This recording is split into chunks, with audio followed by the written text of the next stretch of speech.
Good morning universe, good morning earth, good morning What City, and good morning Labrador. To this vlog is mag-unboxing tayo ng in-order ko na mosquito repellent. Pero yung isang mosquito repellent ko dumating na. Pero ito, hindi ko siya pwede i-cancel kasi in-LBC Express pa. Bali na dalawa tuloy yung order ko na mosquito repellent. Gago nga yung seller nakaka-bad trip. Yung isang mosquito repellent ko is $3.95. Ito naman, ay hindi, $3.50 yun. Ito naman $3.95. Pare-parehas lang sila ng ano. Ayan o.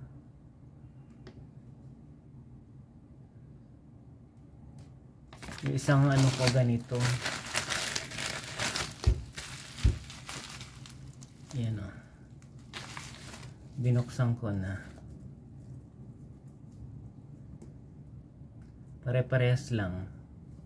Kaya tayo, ingat-ingat tayo sa pag-order sa susunod. Ayan. Kasi yung itong ganito, in-order ko,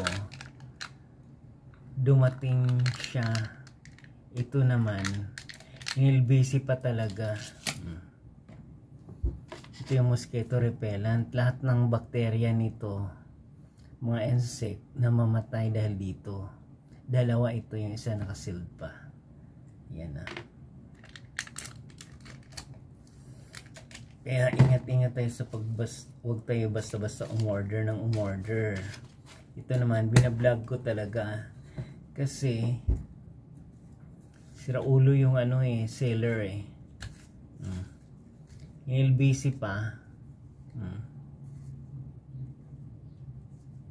Ayan o. Ganito rin yung unang vlog ko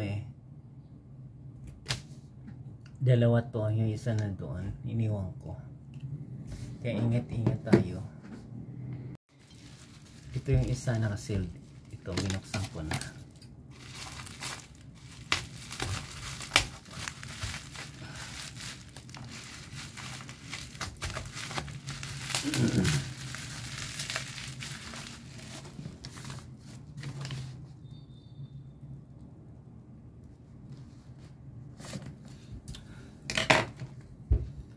Ayan o.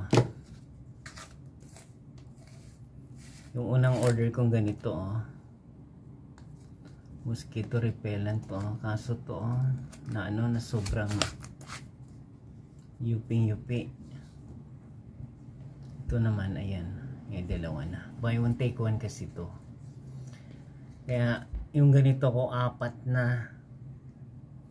Yung isa binuksan ko na sa bahay, iniwan ko sa kwarto para mamatay yung mga insect.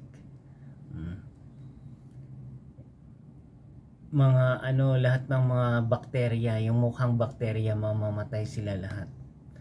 Kaya tayo, ingat na ingat tayo sa pagtitake ng order. Wag basta-basta. Pati si LBC na gamit nila. Ikaramihan naman Lazada. Kaya nagtaka ako.